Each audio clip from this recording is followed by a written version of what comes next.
jawaban. Modul 3.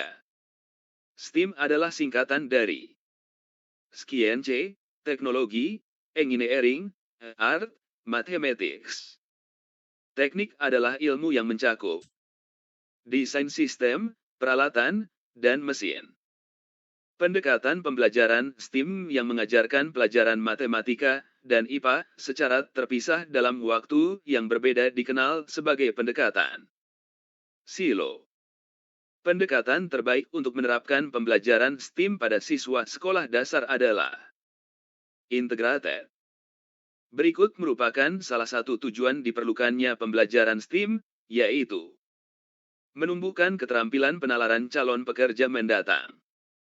Salah satu cara mendasar agar pembelajaran STEAM dapat diterapkan di sekolah adalah melalui perencanaan pembelajaran.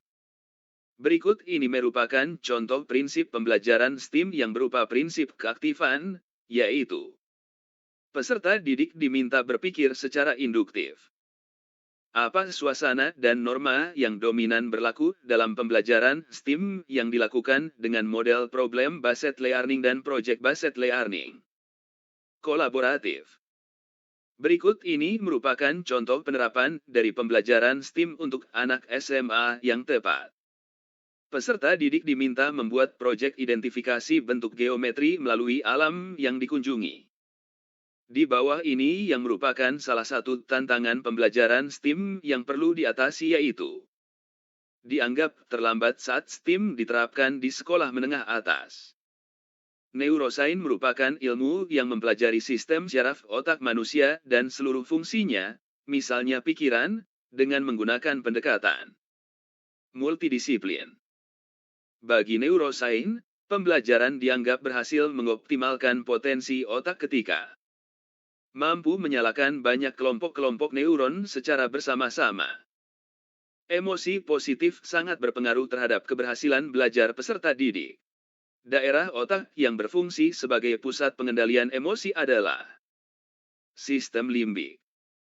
Semakin tebal lapisan myelin menyelimuti akson, akan semakin cepat akson memanggil kembali informasi yang tersimpan di dalam memori. Penebalan myelin pada akson akan terjadi ketika seseorang sering menggunakan informasi yang pernah dipelajari. Pembelajaran akan optimal bagi otak dalam menyerap dan mengolah informasi, ketika guru setiap 90 menit memberikan kesempatan pada peserta didik untuk melakukan gerakan peregangan otot dan relaksasi. Hal ini dikarenakan otak akan mengalami siklus biokognitif perhatian yang naik turun. Salah satu faktor yang menyebabkan seseorang setelah berusia 30 tahun mengalami kesulitan dalam mengingat kembali informasi yang pernah dipelajarinya, diantaranya yaitu perkembangan syaraf neuron mulai menurun dan pembentukan koneksi mulai lambat. Dari sudut pandang neuroscience, stimulasi lingkungan yang kaya dengan rangsangan belajar sangat penting terutama bagi anak usia dini dikarenakan stimulasi lingkungan yang kaya akan meningkatkan dan menguatkan jumlah koneksi antar sel neuron.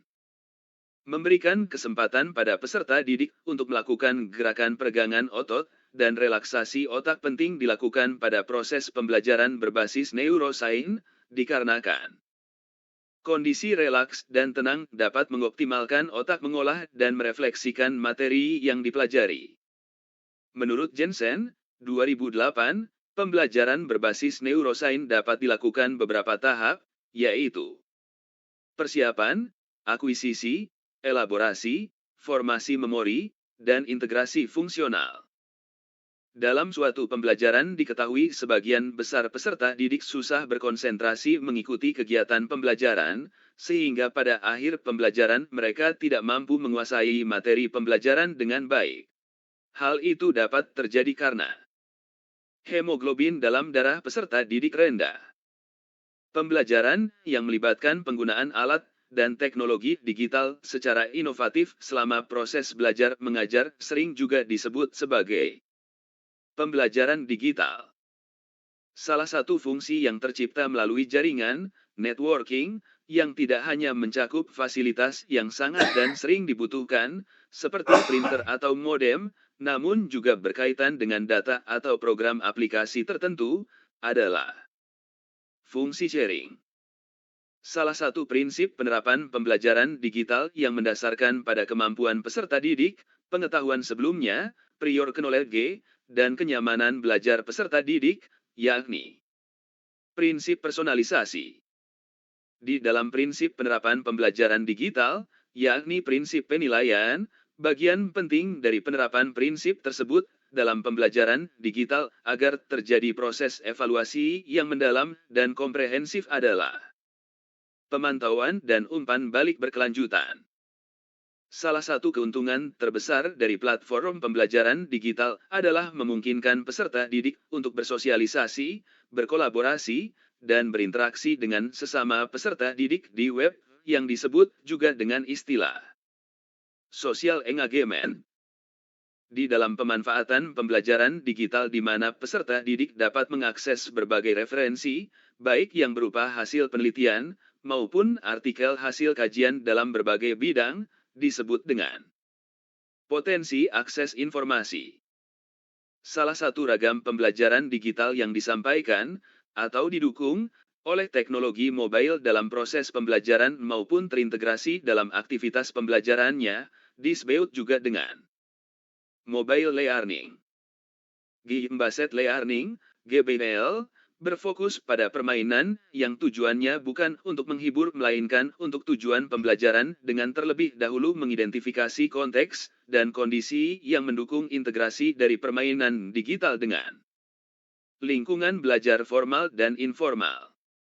Cloud computing merupakan konsep di mana komputasi merupakan sebuah model yang memungkinkan terjadinya penggunaan berbagai macam sumber daya, yakni jaringan, server, media penyimpanan, aplikasi, dan servis secara bersama-sama. Layanan penyimpanan berkas, dokumen, presentasi, form dan spreadsheet pada layanan software as a service, di mana pengguna tinggal menggunakan aplikasi atau perangkat lunak yang sudah disediakan, disebut juga dengan Adobe Creative Cloud. Model pembelajaran blended learning merupakan kombinasi antara pembelajaran online dengan pembelajaran konvensional, tatap muka. Definisi ini dikemukakan oleh Stackhorn. Model pembelajaran blended learning dapat membantu guru dalam mengatasi permasalahan dalam pembelajaran diantaranya yaitu terkait dengan tempat. Pembelajaran yang menggunakan model blended learning dapat meningkatkan akses dan fleksibilitas peserta didik dalam memperoleh pengalaman belajar melalui memperluas jangkauan sumber belajar tidak terbatas pada ruang kelas. Berikut yang merupakan salah satu karakteristik dari model blended learning adalah adanya gabungan berbagai strategi dan gaya pembelajaran.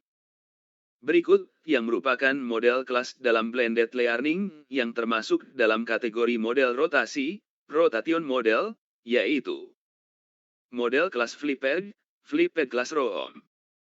Model kelas yang sering digunakan dalam pembelajaran blended learning pada sekolah yang peserta didiknya tidak banyak mempunyai perangkat seperti tablet dan laptop adalah model kelas station rotation. Karakteristik dari model kelas flipped classroom, yaitu siswa mendapatkan pengajaran secara langsung melalui sistem secara online sebelum kelas dimulai.